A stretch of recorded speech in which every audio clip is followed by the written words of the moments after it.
Autónomos en la tablita. La Cámara de Diputados inició la discusión para extinguir 7 organismos autónomos. Sus facultades serán absorbidas por el gobierno federal.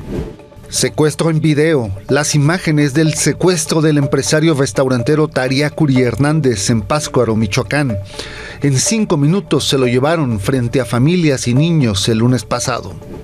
Suicidios tras las rejas. 6 presos se quitan la vida en penales de Aguascalientes. El más reciente fue este martes. Las autoridades no tienen protocolos de prevención y atribuyen los hechos a antecedentes psicológicos de los internos. ¡Los migrantes!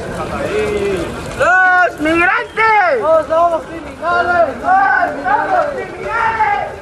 Caravana a contrarreloj. La última caravana migrante del año busca llegar en tiempo récord a los Estados Unidos. Confían en cruzar antes de que Donald Trump asuma la presidencia nuevamente.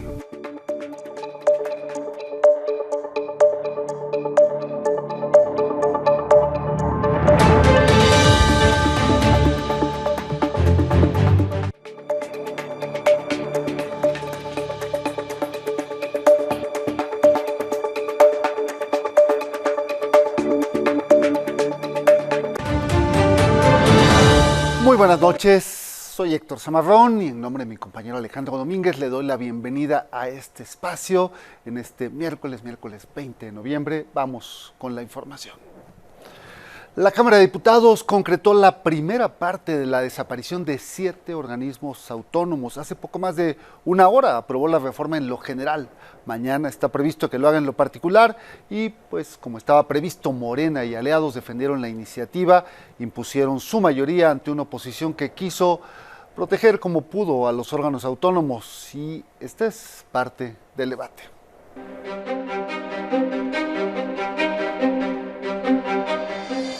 No podemos seguir con esta discusión, compañeras y compañeros. Debemos evitar que México viva una etapa de eliminación de contrapesos institucionales, en particular frente al Poder Ejecutivo. Yo le tengo mucho mayor confianza, como seguramente la mayoría y el pueblo de México, a alguien intachable como Raquel Buenrostro, para que sea la que maneje esto, a comisionados al servicio del PRIAN. Con lo que ustedes pretenden llamar simplificación a la administración pública, lo que hacen es rebustecer su dictadura, hacer que cada día sea más difícil acabar con ella.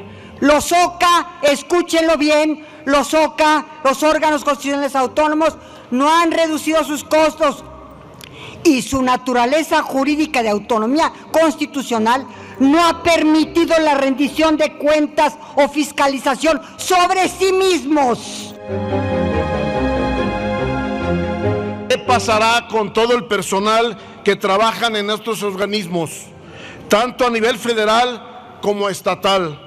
Miles de personas capacitadas con años de experiencia quedarán en el limbo porque este gobierno no le interesa el talento, sino le interesa el control. Hoy han demostrado ustedes que a pesar de que nosotros hemos cambiado de ser oposición a ser el partido o los partidos en el gobierno, ustedes son los hijos de Slim y los sobrinos de Salinas Pliego. Lo que quieren es impunidad para el rey de Macuspana, quieren impunidad para los conflictos de intereses de los hijos del expresidente.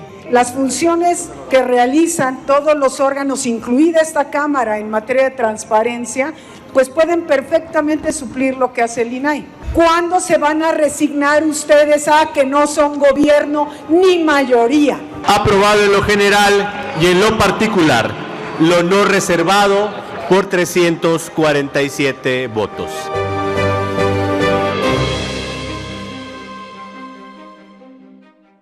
Fue la crónica de una extinción anunciada. Aún falta que se discuta en lo particular, lo cual será en las próximas horas, pero pues ya hay múltiples reacciones en organizaciones de la sociedad civil. Sobre la desaparición del INAI, por ejemplo, muchas aseguran que se trata de un retroceso en la apertura a la información y se deja indefensa a la ciudadanía ante autoridades que no suelen entregar la información pública. El Instituto Mexicano de la Competitividad compartió una serie de propuestas para garantizar que las funciones de estos órganos que se extinguen se sigan realizando con independencia. Y sobre este tema, muy temprano, la presidenta Claudia Sheinbaum reconoció que se da un cambio a la reforma original. Es una reserva que explica que tras su desaparición, con la reforma a la Comisión Federal de Competencia Económica y el Instituto Federal de Telecomunicaciones, se van a fusionar en un organismo descentralizado en la Secretaría de Economía. También agregó que la Comisión Reguladora de Energía va a ser absorbida por la Secretaría de Energía, la Secretaría del Ramo. COFESE y FETE, ¿qué planteamiento hicimos? Que se haga un organismo descentralizado en la Secretaría de Economía, que es un organismo cuya función principal es la función de antimonopolio, es decir, que haya competencia. Se juntan en un solo organismo, que es un descentralizado, que tiene independencia técnica. Entonces se plantea eso en la Constitución y ya la ley secundaria establecería cómo se nombraría a su titular y también tendría ciudadanos que garantizaran esta independencia técnica del organismo. Bueno, otro de los temas del día es el proceso de inscripción de aspirantes a candidatos y candidatas para la elección que habrá en el Poder Judicial el próximo año. La Presidencia de la República informó hoy que lleva aproximadamente 1 millar de personas inscritos. El avance sigue siendo lento. No agregaron mucha información, solo que se trata de cerca de 1,000 aspirantes del Poder Ejecutivo. De parte del Legislativo, ya son 3,983 las personas inscritas hasta el día de hoy. En el Poder Judicial, el contraste es bastante, apenas 378 personas. Por cada comité se requieren 5,410 aspirantes. La fecha límite es el próximo domingo. Las inscripciones avanzan lento, tanto que hoy temprano, en la mañanera, estuvo presente el coordinador de Política y Gobierno de la Presidencia, Arturo Saldívar, quien explicó que los registros van lentos porque la gente está elaborando sus ensayos, buscando sus cartas de recomendación y cumplir con todos los requisitos, por lo cual urgió a los abogados a registrarse dentro de las fechas previstas. El presidente del Senado, mientras tanto, Gerardo Fernández Noroña, pidió a los estudiantes de maestría de la UNAM a que acudan a inscribirse a este proceso. Reitero la convocatoria para que se inscriban, para que se registren. Requerimos los mejores perfiles a las y los jóvenes abogados.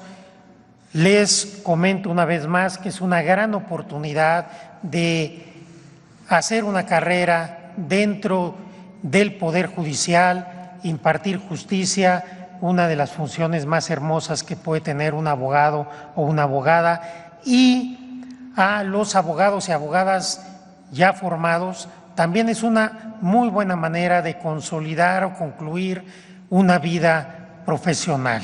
Y los exhorto y las exhorto a que no lo dejen al final. Que tenemos un grupo de estudiantes de la maestría de Derecho Constitucional, apúntense en la convocatoria para elegir a las personas juzgadoras, ya que andan aquí de una vez, de la Universidad Nacional Autónoma de México. ¿Y será que la elección del Poder Judicial se tenga que aplazar 90 días? Bueno, mañana va a decidir precisamente el Senado si otorga o no una prórroga que está pidiendo el Instituto Nacional Electoral para que se retrase 90 días la elección judicial, 3 meses. El INE lo que busca es cumplir con todas las actividades que se vieron afectadas debido a que ha recibido 366 suspensiones que los tuvieron paralizados durante 2 meses. El INE alertó que de no recibir la prórroga va a ser complicada la organización, la logística para contratar capacitadores, el diseño de las boletas, y en caso de que la elección sea aplazada, esta se realizaría hasta el 1 de octubre. Ayer recibimos una petición del órgano electoral planteándonos que durante 60 días han estado detenidos por los recursos que se habían presentado. Ellos fueron muy obedientes. Entonces, ya el Tribunal Electoral dijo lo obvio, pues que nada puede detener el proceso electoral, y entonces ellos plantean que hay esta necesidad. Lo estamos evaluando, lo determinaríamos mañana. Mire, ya hasta hace unos minutos el INE seguía trabajando en convertir los distritos judiciales, que es la manera en la que está organizada el Poder Judicial a lo largo del país, en distritos electorales, con tal de poder llevar a cabo este proceso electoral. Sería para que cada persona que tenga que votar no tenga más de 39 aspirantes a juzgar y que no se concentren todas las candidaturas en la Ciudad de México. Pues veremos ya en unas horas si tardan 90 días más de lo previsto la reforma judicial.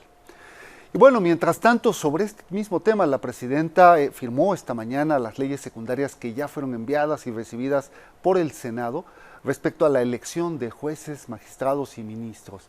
La primera es la Ley Orgánica del Poder Judicial, que reorganiza la manera en que trabaja la Suprema Corte y las nuevas facultades que tendrá el también nuevo Tribunal de Disciplina Judicial.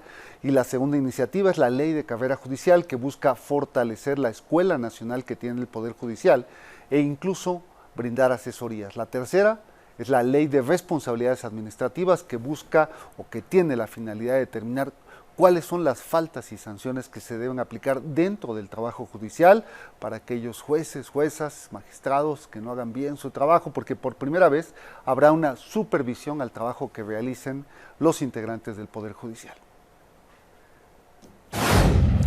Cambiamos de información, vamos a temas de seguridad, porque esta madrugada José Alfredo Cárdenas Martínez, conocido como el Contador, el líder del Cártel del Golfo y sobrino de Osiel Cárdenas Guillén, abandonó el reclusorio oriente de la Ciudad de México tras obtener un cambio de medida cautelar en el proceso que se le sigue por extradición a Estados Unidos.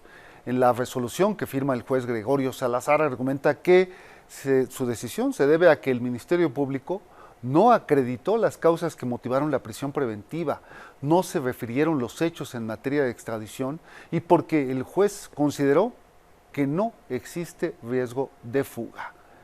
Como nuevas medidas, el juez le impuso al contador un pago de 5 millones de pesos en un plazo de 5 días, acudir a firmar cada semana ante el presidente municipal de Matamoros, usar un brazalete electrónico y la prohibición de salir del país. En Michoacán hoy se revelaron los videos de cámaras de seguridad del restaurante de Pátzcuaro, donde secuestraron al empresario Tariacuri Hernández. Según las primeras investigaciones, este secuestro lo llevaron a cabo sicarios de una célula del cártel Jalisco Nueva Generación. César Cabrera nos cuenta los detalles.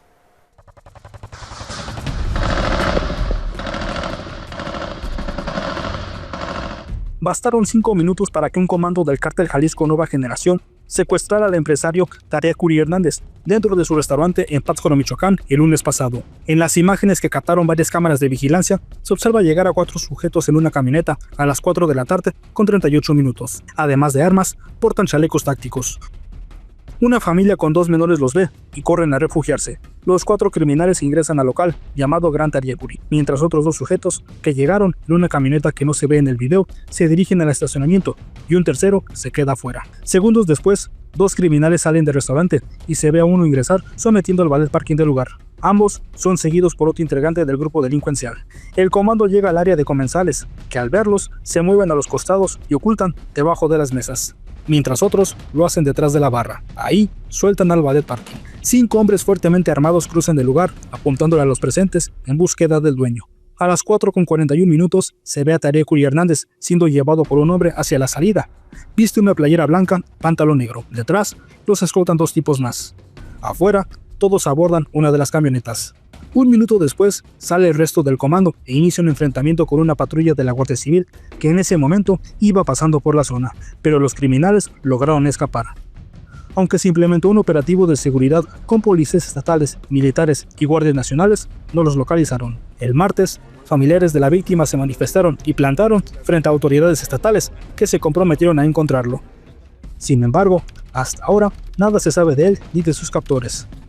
Se estima que en total participaron al menos 10 integrantes del cártel Jalisco que viajaban en 2 vehículos, entre ellos Juan Álvarez Solorio, alias el J3, quien sería líder de la célula del cártel Jalisco Nueva Generación en la región. Desde Michoacán, para Milenio Noticias, César Cabrera. Y de Michoacán vamos a Guerrero, donde hoy hubo 2 multihomicidios sin detenidos en ambos casos. Esta tarde 3 hombres fueron asesinados en Ayutla de los Libres, cerca del panteón del municipio. Según los primeros reportes, las víctimas fueron atacadas cuando salían de un negocio de venta de cervezas. Por la mañana, hombres armados asesinaron a 3 transportistas e hirieron a 4 más en Chilpancingo. Víctimas que son parte de un grupo llamado Frente Democrático Guerrerense habían sido convocados a una concentración y una marcha que se iba a realizar de manera simultánea en todo el estado. Gobernadora, soy la esposa de uno que está acá y le pido yo que haga justicia, pero si no hicieron por Alejandro, mucho menos van a hacer por una persona como nosotros. Cuando se trata de que van a hacer algo, no lo hacen, nada más andan patrullando por las calles, haciéndose pendejos. Bueno, y ayer en este espacio le presentamos el video de hombres armados que en completa impunidad y probablemente hasta con complicidad cruzan un retén de la Policía Estatal en el tramo Huixtla-Huehuetán, allá en el sur de Chiapas, cerca de Tapachula. Pudimos averiguar que se trata de un filtro para corroborar si los migrantes que entran a México ya pagaron una cuota que les exigen, que les imponen los grupos del crimen organizado que operan en la zona. Si no cuentan con el sello que les ponen al salir de Guatemala, ahí mismo les exigen un pago, según contaron fuentes migratorias. Y aquí en la Ciudad de México, el metro capitalino reforzó la seguridad en la línea 7 con detectores de metal, una medida que ya se había instaurado en 2009 tras un homicidio que hubo en la estación del metro Valderas y que habían quedado ya en el olvido. En tanto, aún hay 2 personas hospitalizadas debido a los hechos de ayer. José Manuel Hernández, de 60 años, uno de los 4 heridos con arma blanca por Kevin N. en un andén del metro Tacubaya, continúa sedado tras haber sido operado por 2 lesiones sufridas en el brazo y la espalda. En el hospital Magdalena de las Salinas, su esposa espera que mejore. Habla el médico con nosotros, nos dice que él podría respirar por él mismo, pero que ahorita no quieren que haga ningún esfuerzo por lo mismo de lo del su pulmón. Entonces, pues el pronóstico todavía es reservado, está grave, sigue grave. Roberto Ruiz Maya, de 32 años, otra de las víctimas, sigue internado en el hospital Joco, pero está fuera de peligro. Los gritos que todos hemos visto en los videos no eran para menos, ¿no? Alguien debió de haber reaccionado y desafortunadamente nadie reaccionó. Entonces creo que no se vale. Plácido Martín, de 63 años, y Carlos Limón, de 59, ya fueron dados de alta. Tras el incidente, este miércoles, policías capitalinos reforzaron las medidas de seguridad en la línea 7, lo que desató críticas ciudadanas, pues estos ataques pueden ocurrir en cualquier parte del sistema de transporte. Que pues eso lo deberían de haber hecho antes, ¿no? No con este accidente que hubo, porque no había policías adentro del metro. Los agentes revisan paquetes y mochilas con detectores de metales en el área de torniquetes y ampliaron la vigilancia en accesos, pasillos, escaleras y andenes. Pero cabe recordar que la implementación de los detectores fue aplicada hace 15 años, en 2009, luego de que un sujeto mató a un policía y a un ciudadano con una pistola y lesionó a 10 más dentro de la estación Valderas de la línea 3. El entonces director del metro, Francisco Bojorquez, anunció una inversión de 50 millones para comprar 350 detectores de metales que serían colocados en toda la red. Pero los años pasaron, las medidas se relajaron, los detectores dejaron de funcionar y las consecuencias están a la vista. Con información de David Rodríguez, Emanuel Morales y Luis Alfaro, Milenio Noticias. En este espacio se le ha dado seguimiento al caso del magistrado Rodrigo Benítez, magistrado del Poder Judicial en Nayarit. Él está acusado de violar a una subordinada en sus oficinas cuando trabajaba en la Fiscalía y también de obstaculizar una investigación sobre desaparición forzada por ordenar la destrucción de indicios en una fosa clandestina donde había 11 cuerpos. Además, también por tráfico de influencias al dar la orden de influir en el juicio de una persona presuntamente cercana al fiscal. Y ahora sí, el Congreso de Nayarit va a desahogar entre mañana y el viernes la declaración de procedencia en su contra para decidir si la Fiscalía General de la República puede ejercer acción penal. Esto no significa que vaya necesariamente a enfrentar a la justicia, pues como se le ha informado, hay legisladores que tienen miedo de represalias y eso podría echar abajo el proceso. Hoy el presidente del Congreso, Salvador Castañeda, dijo que aún están en tiempo, mientras que el fiscal de Nayarit y ex jefe del magistrado insiste en que siguen sorprendidos por las acusaciones. No, nosotros conocemos el proceso, está bien, está atendido en tiempo y forma y así seguiremos atentos dándole seguimiento y el Congreso hará lo correspondiente. Tiene 30 días desde cuando se hizo la declaración de procedencia por la comisión, ya se hicieron las evaluaciones, luego después tienen 5 días para sesionar y creo que el día de mañana es la fecha límite. Nosotros no estamos participando en ese procedimiento. Como ya les he comentado en otras ocasiones, toda la información que nos ha solicitado la Fiscalía General de la República, tenemos la obligación, no es optativo, no es potestativo, ¿sí?, de proporcionárselas. Y pues a todos nos sorprendió la manera en cómo determinan en que debe ser el magistrado y ex subfiscal como presunto responsable de algunos delitos. En Aguascalientes, las personas privadas de su libertad están cometiendo suicidios. En lo que va del año, van 6 casos, el más reciente, ayer martes. Hasta ahora no hay ninguna estrategia ni protocolo para evitar que esto siga sucediendo. Una historia que ya habíamos presenciado en el caso de mujeres, en el penal de Atlacholoaya, y ahora lo vemos en este otro. Omar Hernández nos cuenta. Personas privadas de la libertad en penales de Aguascalientes se están quitando la vida. 6 en lo que va del año, 5 en el Cerezo Aguascalientes y 1 en el penal del municipio de El Llano. El caso más reciente fue este martes. Un interno del Cerezo que había salido del taller de oficios pidió permiso de regresar para acomodar una herramienta que dejó fuera de lugar y los custodios lo permitieron. Luego, tomó un hilo de plástico usado para tejer bolsas, lo ató a un clavo en la pared y se colgó. Cuando lo encontraron era demasiado tarde. El joven, llamado Merry Ociel Serrano Venegas, apenas tenía 27 años. Checando sus antecedentes clínicos, bueno, intentarse suicidar desde antes de que fuera precisamente un PPL.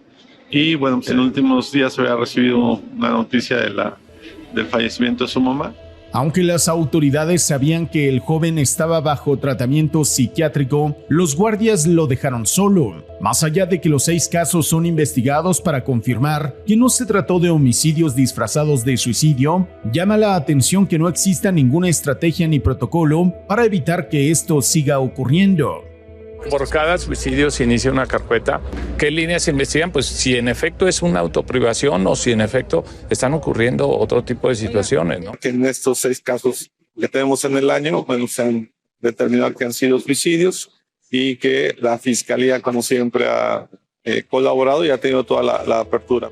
Las autoridades dicen que reforzarán el programa de atención a enfermedades mentales que hasta ahora claramente no funciona. Porque en la mayoría de estos casos tenían ya algún antecedente clínico estos PPLs, pues hay que estar con los especialistas diagnosticando y analizando todos estos contextos. Familiares de internos y ciudadanos criticaron que los encargados de las prisiones estatales no sean capaces de evitar estas muertes. No tienen la supervisión adecuada, no nada más porque estén metidos en ese lío o ahí dentro, no tienen derechos. Creo que tienen los derechos igual que todas las personas, pero hay que darles un poquito más de cuidado a esas ciertas personas. Creo que es un tema muy delicado y muy triste que debería de ser atendido. Desde Aguascalientes, con información de Liberto Ureña, para Milenio Noticias, Omar Hernández. Bueno, pues eso en Aguascalientes, un poco más al norte, ahí en Zacatecas. Hoy el Congreso aprobó una reforma que despenaliza el aborto. Fueron 21 votos a favor, 6 en contra, y con ello las mujeres zacatecanas pueden ahora suspender su embarazo por cualquier causa hasta la semana 12 de gestación. La reforma establece además que la Secretaría de Salud tiene la obligación de garantizar el servicio de aborto a quienes lo soliciten sin criminalización ni ningún tipo de sanción para la mujer o el personal de salud que realice el procedimiento. Tras este hecho, Zacatecas se convierte hoy en la entidad número 17 o 18, porque 17 fue ayer Chiapas, y ahora pues ya la mayor parte de los estados han despenalizado el aborto en sus congresos. Bueno, hoy se conmemoró el aniversario número 114 de la Revolución Mexicana y por primera vez una mujer, la presidenta Claudia Sheinbaum, encabezó el tradicional desfile militar en la Ciudad de México, para lo cual pues regresó de manera express de la cumbre del G20 de Río de Janeiro, donde estuvo apenas unas horas y bueno, hoy en esta ceremonia dirigió un mensaje a los casi 3,000 elementos de las Fuerzas Armadas, la mayoría de ellos mujeres que participaron. Así se vivió.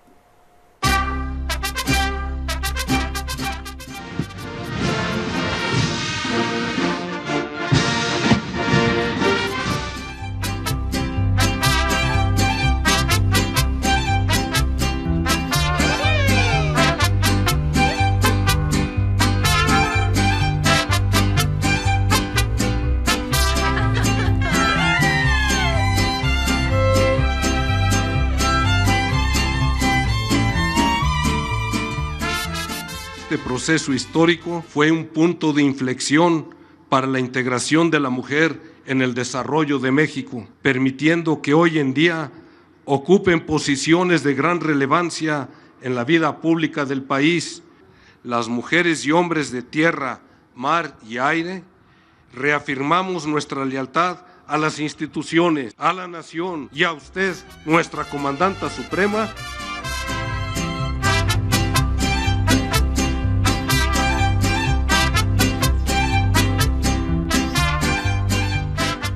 Fuerzas Armadas mexicanas vienen de la lucha contra un golpe de Estado, vienen de una revolución social, viene la lucha por la democracia.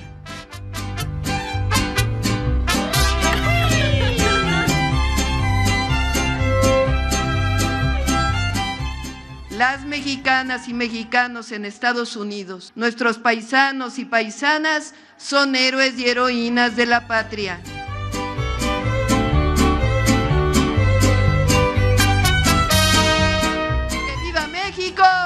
¡Que viva México!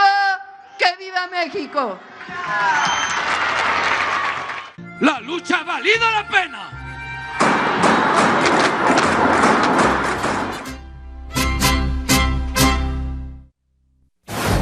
Bueno, hoy compareció ante el Pleno de la Cámara de Diputados el secretario de Hacienda y Crédito Público, Rogelio Ramírez de la O, para analizar el paquete económico que plantea el gobierno federal para 2025.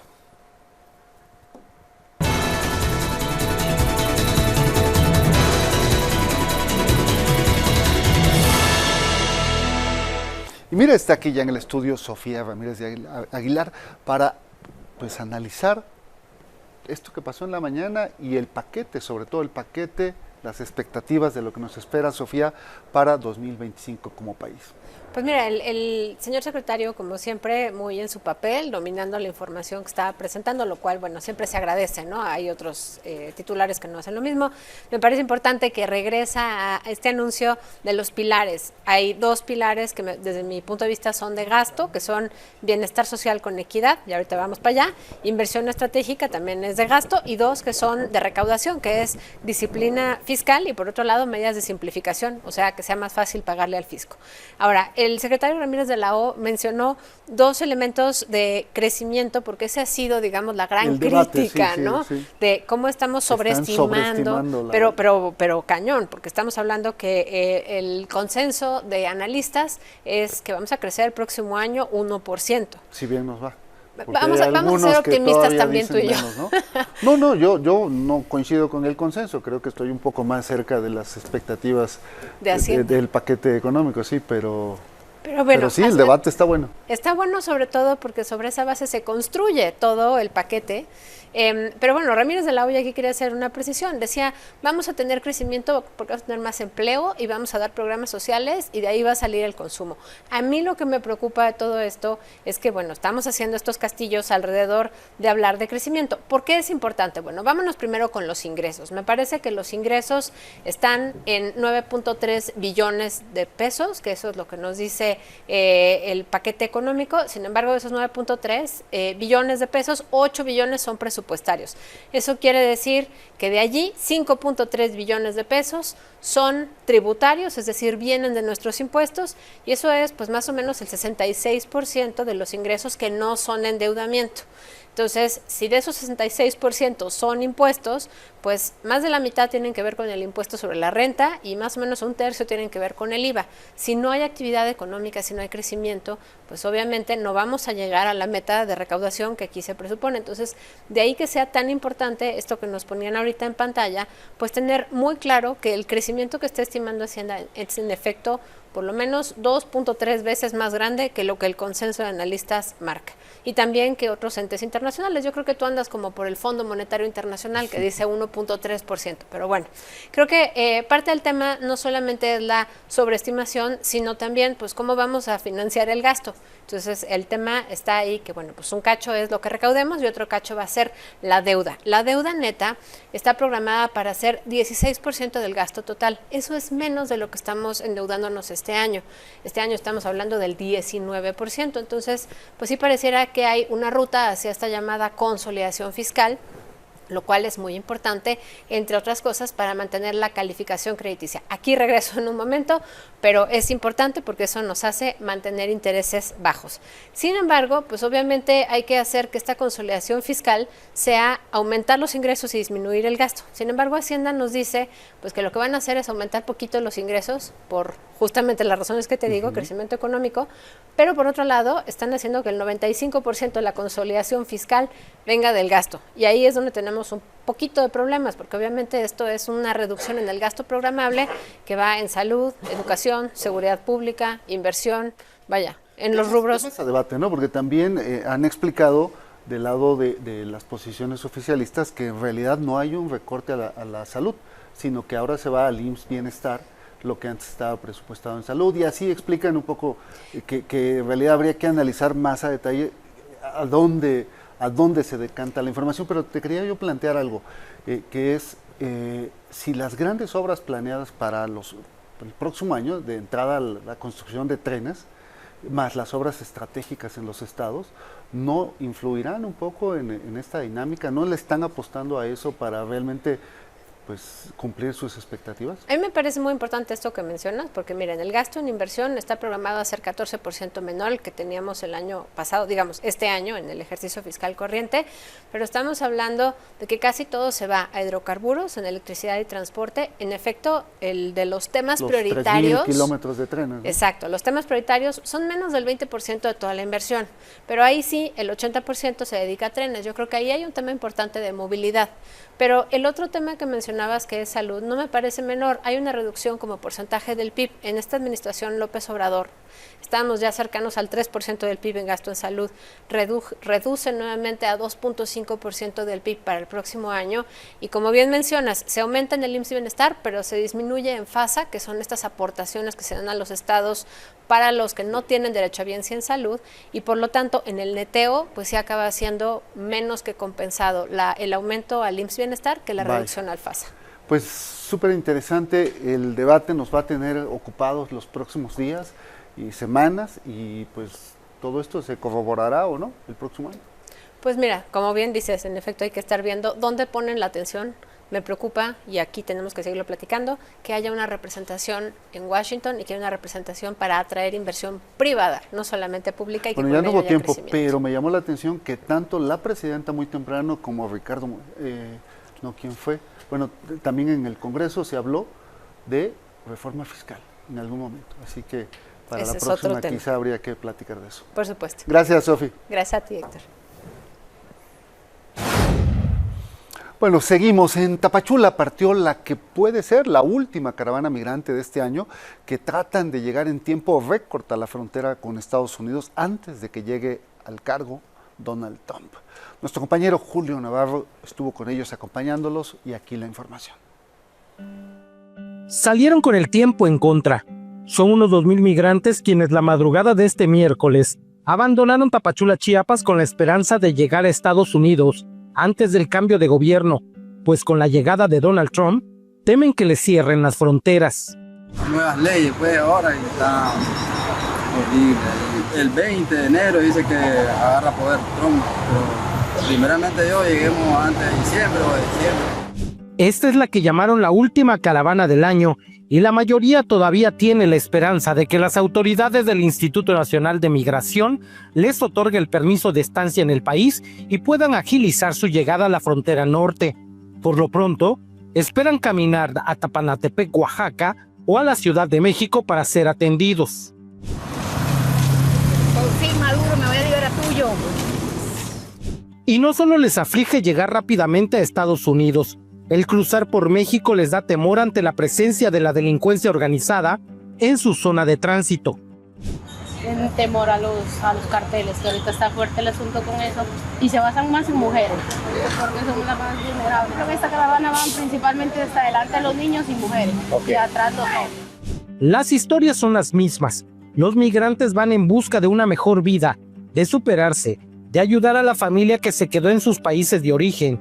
Lo diferente es que algunos de ellos huyen del miedo y su única esperanza por ahora es ganarle al tiempo para conseguir su anhelado sueño americano.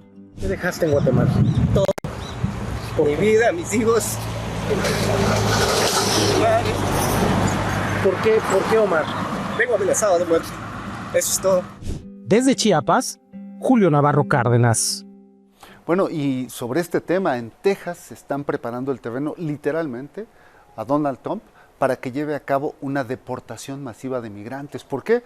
La Oficina General de Tierras de Texas emitió un comunicado en el que ofrecen 1.402 hectáreas de terreno en el condado de Starr para que se utilicen en la construcción de instalaciones para deportación. Dawn Buckingham, comisionada de este departamento, dijo que están preparados para celebrar un acuerdo con el Departamento de Seguridad Nacional y otras instituciones para procesamiento, detención y coordinación de la mayor deportación de inmigrantes que haya habido en la historia de los Estados Unidos. En información internacional, Ucrania utilizó por primera vez misiles de largo alcance del tipo Storm Shadow, suministrados por Reino Unido. El presidente Volodymyr Zelensky informó sobre este nuevo paquete de apoyo económico por parte de Estados Unidos que asciende a $275 millones y que incluye drones, munición para sistemas de defensa aérea, artillería y, la novedad, minas antipersonales que estaban prohibidas en Ucrania para reforzar a las tropas que se encuentran en el frente de batalla en contra del ejército ruso. Por otro lado, Estados Unidos, Canadá, España, Italia, Grecia y Portugal decidieron cerrar temporalmente sus embajadas en Ucrania ante la presunta amenaza de un ataque masivo contra ciudades ucranianas por parte de Rusia. Sin embargo, Kiev negó dichos ataques y denunció que Rusia está difundiendo este tipo de mensajes falsos con el fin de causar alarma, por lo que pidió confiar únicamente en fuentes oficiales. Y Estados Unidos puso su veto, hablando de otro conflicto, contra una resolución del Consejo de Seguridad de la ONU que pedía un alto al fuego en Gaza, en la Franja de Gaza. Estados Unidos justificó su decisión al señalar que el texto no vinculaba directamente esta tregua a la liberación de los rehenes que aún tiene Hamás en territorio palestino. Por otro lado, el primer ministro de Israel, Benjamín Netanyahu, ofreció recompensas hasta de $5 millones y un salvoconducto por cada rehén liberado de su cautiverio de manos de Hamás. Afirmó que cualquiera que sea el actuar de los palestinos, el resultado será el mismo, pues logrará llevar de vuelta a Israel a todos los rehenes. Y en otros temas, el Parlamento italiano aprobó un proyecto de ley que va a pedir, esto tiene que ver con la movilidad, que los conductores de los scooters, de estos patinetes eléctricos, utilicen casco y además estén asegurados, tengan un seguro, al tiempo que introducen multas más severas por dejarlos estacionados de manera inadecuada. Esto es parte de una revisión más amplia del Código de Circulación. Son medidas que obedecen a que, al igual que en otros países europeos, el uso de estos nuevos elementos de movilidad ha aumentado en Italia en los últimos años, pero este auge pues ha traído consigo el aumento de los siniestros viales y las quejas de conductores y peatones por los conflictos que surgen con el incumplimiento de normas de seguridad, de estacionamiento y sobre todo la presencia de nuevos actores en las calles. Con esto hacemos una pausa, regresamos en un momento. Uno hasta el fondo, Gilgamesh.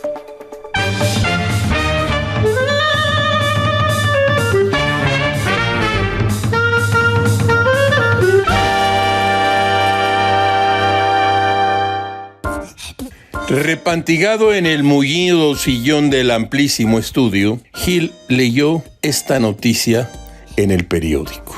En una reciente entrevista en el programa Largo Aliento, conducido por Sabina Berman, Paco Ignacio Taibo II, director del Fondo de Cultura Económica, explicó en la televisión pública, por cierto, qué ruta podría seguir el segundo piso de la Cuarta Transformación. Taibo, intelectual orgánico de la 4T, no tiene desperdicio. Los ingredientes del cóctel que bebe el escritor, editor, conductor, político y comunista en pantuflas para inspirarse. Aquí les va, pueden tomar nota. 3 porciones de los Castro, Fidel y Raúl. Una de Lenin, Vladimir Ilich Ulyanov. Y 2 de Stalin, Iosif.